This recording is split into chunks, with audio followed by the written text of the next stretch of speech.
À quelques 7 mois des élections générales en République démocratique du Congo, la question sur la nationalité s'invite au débat avec possibilité de déboucher vers une révision constitutionnelle. D'ailleurs, un projet de loi sur la nationalité est déjà à l'Assemblée nationale. Débat sur la nationalité à la veille des élections en RDC vers une révision constitutionnelle. C'est pratiquement l'épine dorsale de ce nouveau numéro de votre magazine Les élections, parlons-en. Vous êtes nombreux en train de nous regarder sur Arc-en-Ciel Télévision. Merci de nous rejoindre. Comme invité, professeur Gabriel Banza Malalé.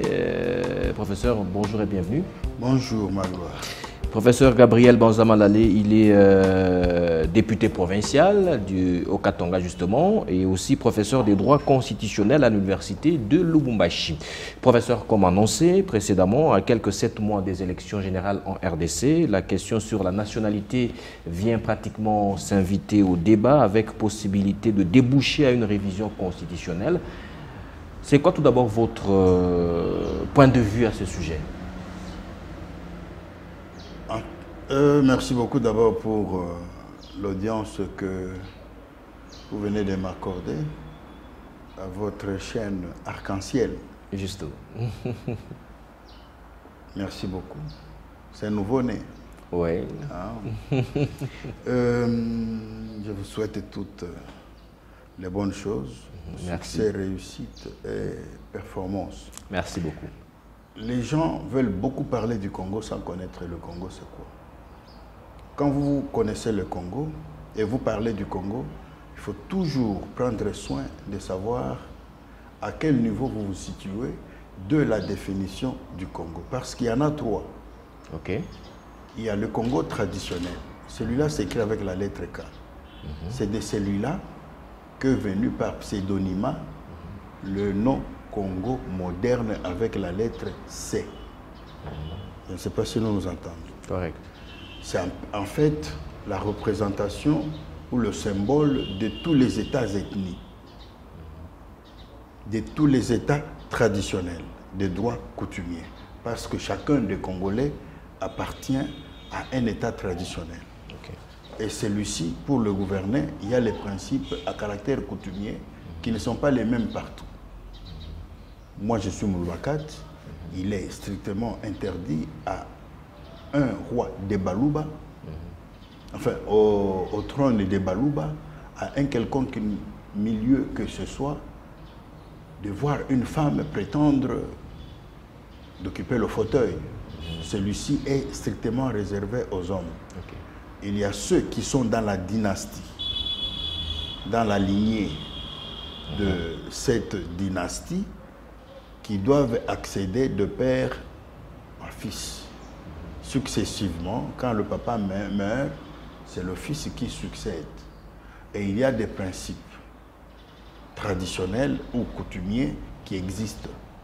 Et en ce moment-là, on exige, pour éviter que les coutumes soient profanées en intégrant quelqu'un qui vient d'une autre coutume,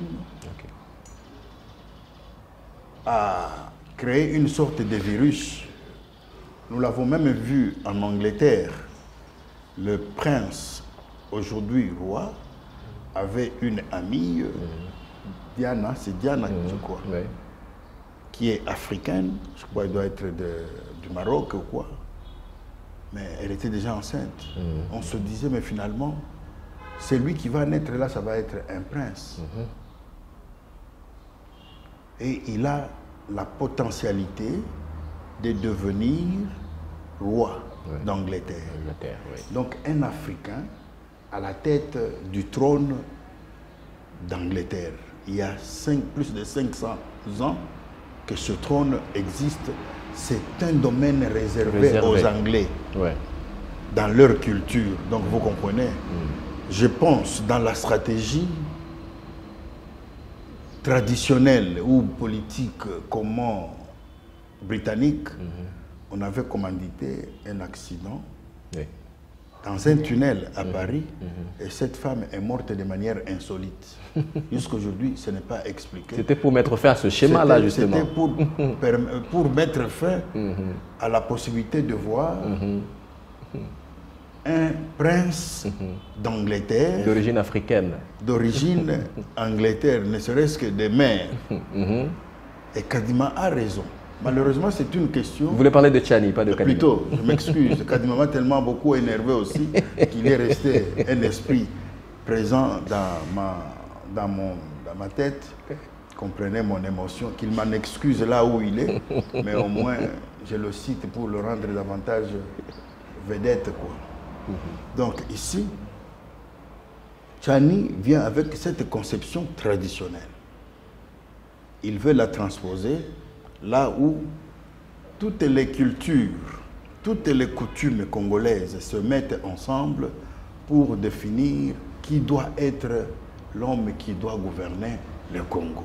Il faut le désigner. Et cette fois-là, il ne dépend plus, il n'est plus attaché aux réalités à caractère tribal, aux réalités à caractère ethnique. C'est maintenant à caractère politique. C'est-à-dire, nous montons à un niveau supérieur. Où on intègre les uns et les autres, on doit définir les critères objectifs qui doivent faire que l'on désigne qui est celui qui doit gouverner le Congo. Cette question, depuis 60 à aujourd'hui, n'est pas encore posée. On a certes bien parlé de la nationalité congolaise, mais les gens ne savent même pas que cette nationalité congolaise existe avant même la signature de l'acte général de Berlin du 26 février 1885.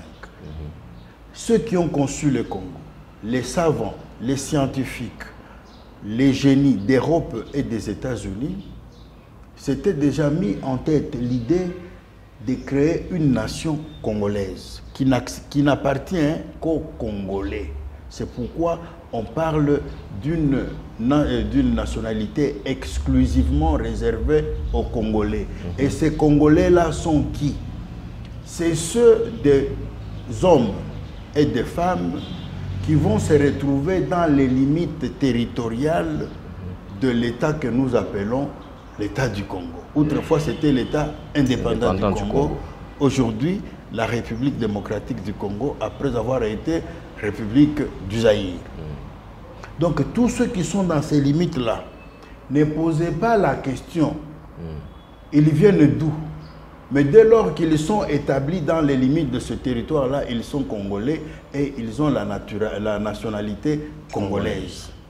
Mais quelqu'un d'autre qui vient en dehors de ces limites territoriales que je viens de décrire, il peut être congolais sans avoir la nationalité congolaise, mais il est naturalisé congolais.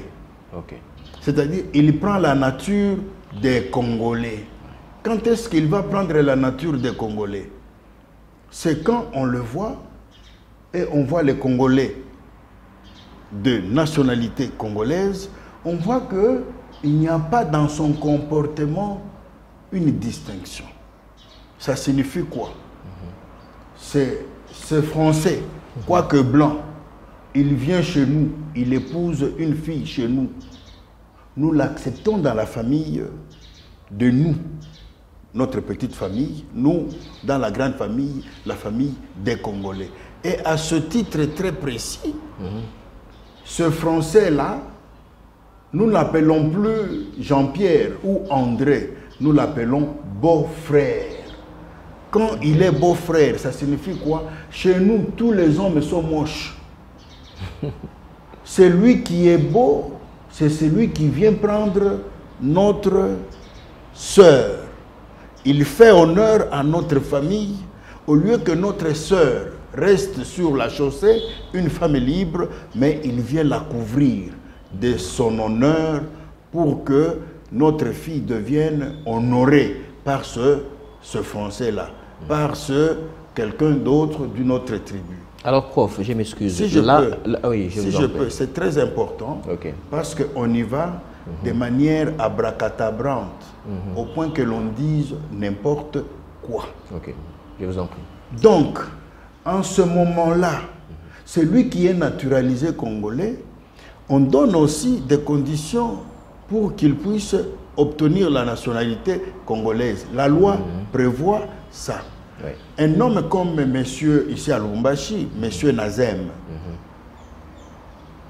il a réussi à s'intégrer dans la société congolaise au point où il a acquis régulièrement la nationalité congolaise, même s'il va chez lui et il a une nationalité de chez eux là, il est congolais d'origine étrangère, mais il devient congolais par le fait qu'il s'est naturalisé congolais. Et il a acquis pour cela un billet qui lui donne la qualité d'être congolais. Maintenant, la question que pose notre ami Kadima, et Tchani, je m'excuse, que Kadima aussi me fasse grâce, enfin me pardonne, monsieur Tchani, c'est quand il ne met pas les critères pour être bénéficiaire de la légitimité du pouvoir ici chez nous, pour être accepté par les uns et les autres. Il faut être qui? Il faut remplir quelles conditions? C'est à ce niveau-là que le monsieur pêche. Or, les savants, les génies, les scientifiques d'Europe et des États-Unis, d'Amérique, avaient donné 2 critères.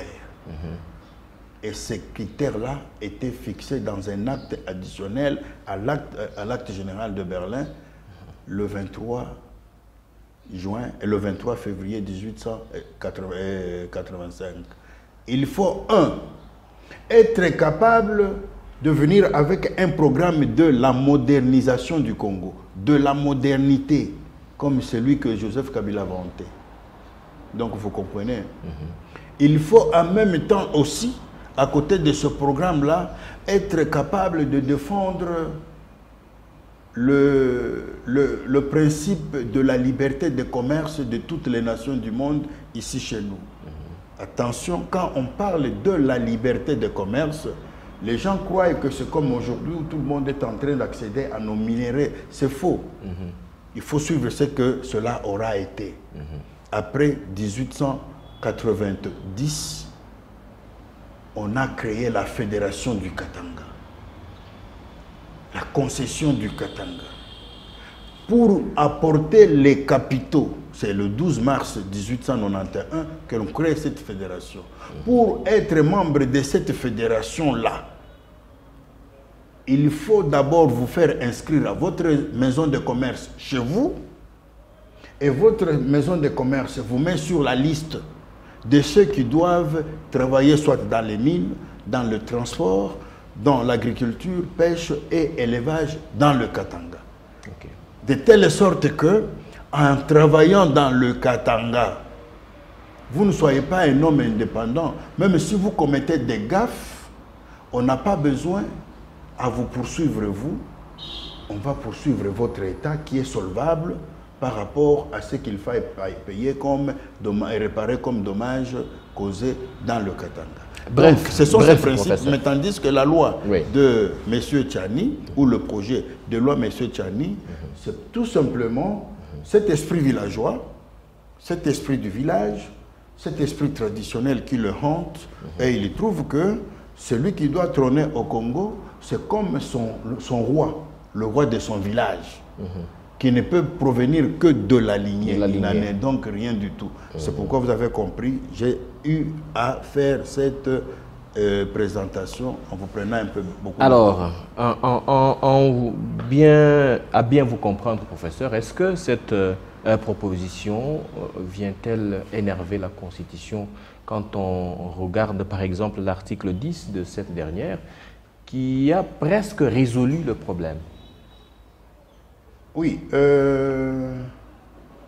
Puisque l'article 10 se dit ceci, si vous permettez, la nationalité congolaise, vous l'avez dit, est une et exclusive, elle ne peut être détenue concurremment avec une autre la nationalité congolaise est soit d'origine, soit d'acquisition individuelle, ça vous avez expliqué tout à l'heure. Et congolais d'origine, toute personne appartenant aux groupes ethniques dont les personnes et les territoires constituent ce qui est devenu le Congo, précisément la RDC à l'indépendance. Oui. Je pense qu'il y a à boire et à manger dans cette loi. Quand on parle de la nationalité, c'est cette matière à quoi vous venez de faire allusion. Okay. Mais quand on parle de celui qui doit gouverner le Congo, c'est une autre matière qui n'est pas inscrite dans la logique de cette matière que vous venez de lire. Ça signifie quoi? Parce qu'il y a un autre concept qui est né pratiquement, qui est à côté de la nationalité, c'est la congolité. Vous voulez faire allusion à la congolité? Non, la congolité, c'est une expression barbare hein, qu'il faille éviter. Nous connaissons poser la question à Gbagbo quand on parle de l'ivoirité. Vous comprenez ce que ça signifie. Oui. Nous sommes invités à créer une puissance politique fondée et nationale congolaise, fondée sur la démocratie politique, la démocratie économique, la démocratie sociale et la démocratie culturelle. C'est la Constitution de 2006 en son préambule. Quand vous lisez déjà les 2 premières phrases, vous allez trouver ça. Et l'union faisant la force. Il ne faut donc pas venir avec des principes de nature à exclure ou à discriminer tel ou tel autre.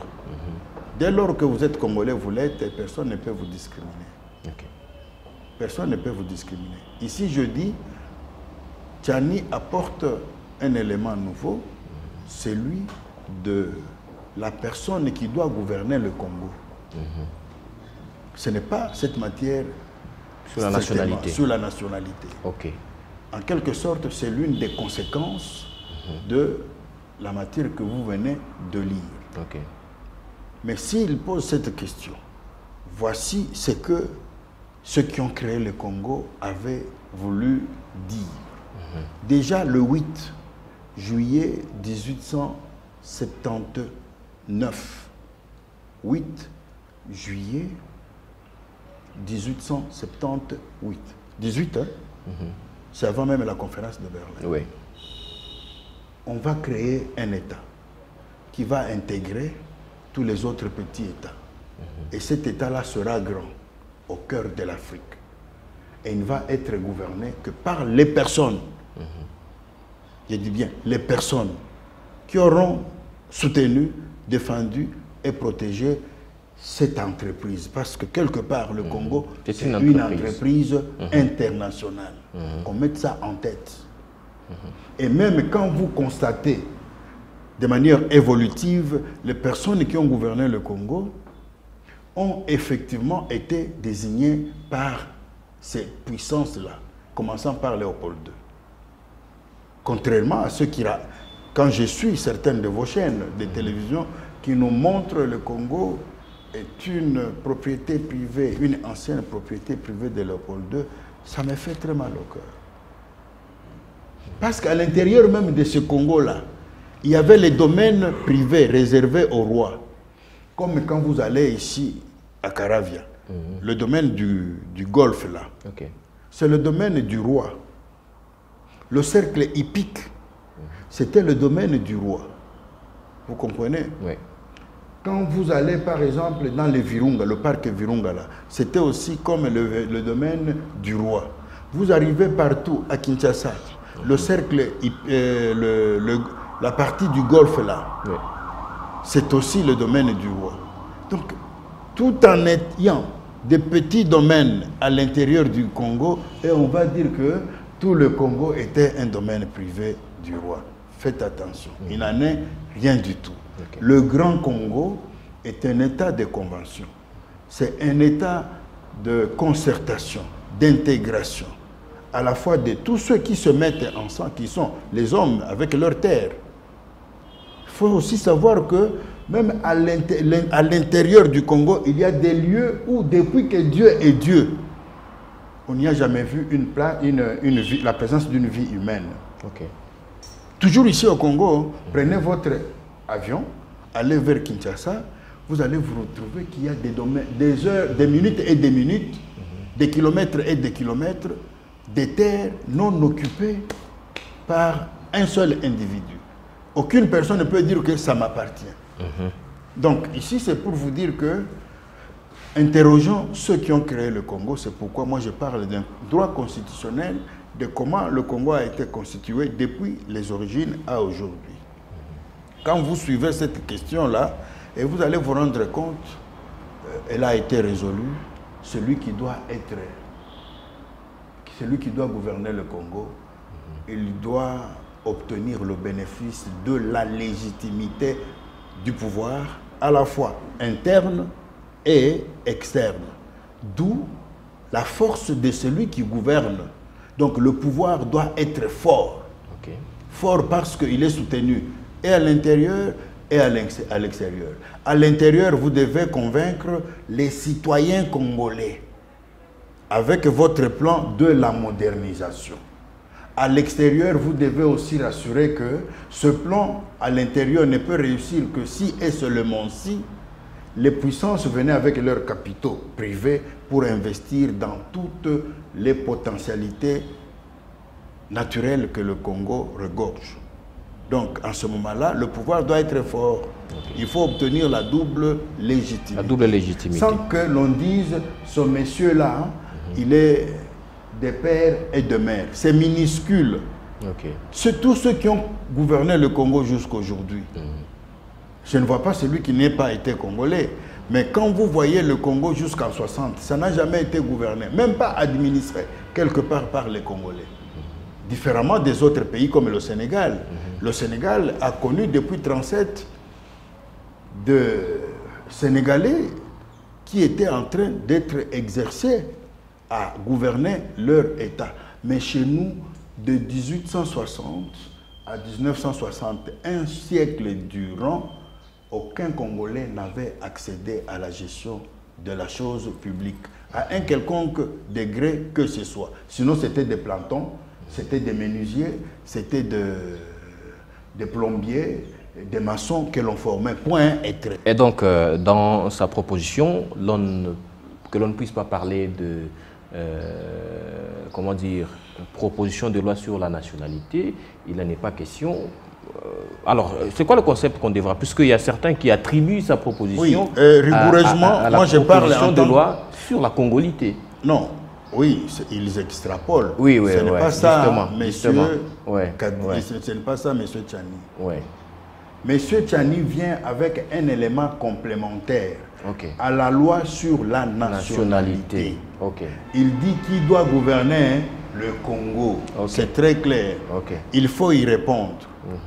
Les savants y avaient déjà apporté des propositions et celles-ci ont été appliquées dans le temps et dans l'espace jusqu'en 1960. Conséquence, nous avons vu sur le terrain le Congo en émergence. Nous étions en avance par rapport à la Turquie, par rapport au Canada. En Afrique, nous étions les premiers. Mais ce qui avait gouverné, ce n'était pas les Congolais. Je vous ai dit comment ils étaient exclus de cette gestion. Vous avez tout expliqué. Donc, c'est quand on remet le Congo aux Congolais que l'on part de l'édifice qui a été construit. Autrefois, on enlève d'une brique à une autre jusqu'à nous retrouver aujourd'hui. On est en train de déchirer, de détruire toute la fondation de l'État du Congo. Et qui font ce travail-là? Ce sont les Congolais. Ça nous gênait. Je ne sais pas, M. Kadima, à ce niveau-là, avec ce projet de loi, il se trouve à quel niveau? C'est parmi les gens qui sont très dangereux par rapport au schéma de constituer la puissance politique nationale, celle qui consiste à intégrer les uns et les autres autour d'un idéal commun. Sous Mobutu, je crois que c'est quelqu'un qui n'allait pas survivre. Parce que lui voulait que nous soyons tous fils d'un même père, fils d'une même nation, fils d'une même maman, sans faire une discrimination quelconque. Mais quand il vient avec ce principe-là, je vous dis, il ne faut pas limiter la liberté de quelqu'un, surtout dans les sentiments. Vous regardez dans votre pays, il n'y a aucun garçon qui vous plaît. Vous mettez la main sur un garçon qui vient du Burundi ou du Rwanda. En quoi c'est mauvais? Une fille, vous regardez dans vos alentours, il n'y en a pas. Vous mettez la main sur une Zambienne. En venant avec elle, ça reste une femme qui est toujours renfermée dans la maison parce que quand elle sort, on va dire qu'elle n'est pas des pères et des mères. Et les enfants à l'école. Ça, c'est très dangereux. C'est très bas. Il ne se met même pas dans la logique du principe de la mondialisation. Aujourd'hui, nous sommes dans la globalisation. Les murs qui ont été construits pour séparer les nations, symbolisés par le mur de Berlin, ont été détruits depuis 1998. Et désormais, on cherche à intégrer les uns et les autres. Vous allez aux États-Unis, un petit Africain, ou je préférerais même un petit Africanien comme Obama, tout d'un coup, président aux États-Unis. Et les gens applaudissent. 2 fois élu. Vous allez aujourd'hui, vous trouvez le vieux ici, c'est Biden. Il est allé il y a 2 semaines en Hollande parce que sa maman est de là. Ses origines maritales, maternelles, viennent de là. Et vous vous dites, c'est simplement ici chez nous où nous voulons les pères et des mères, comme s'il y avait un sucre, une valeur, une vertu, sans quoi diriger le Congo serait impossible. C'est barbare. Professeur, ça aura été votre conclusion. Nous sommes arrivés à la fin de ce magazine. Merci d'avoir répondu à nos questions. Je vous en prie. Merci pour l'audience que vous m'avez accordée. Merci à vous tous qui nous regardez sur Arc-en-Ciel Télévision. Vous avez la possibilité de resuivre ce magazine sur YouTube en tapant Arc-en-Ciel RTV officiel. Restez sur Arc-en-Ciel Télévision pour la bonne continuation de nos programmes. Au revoir.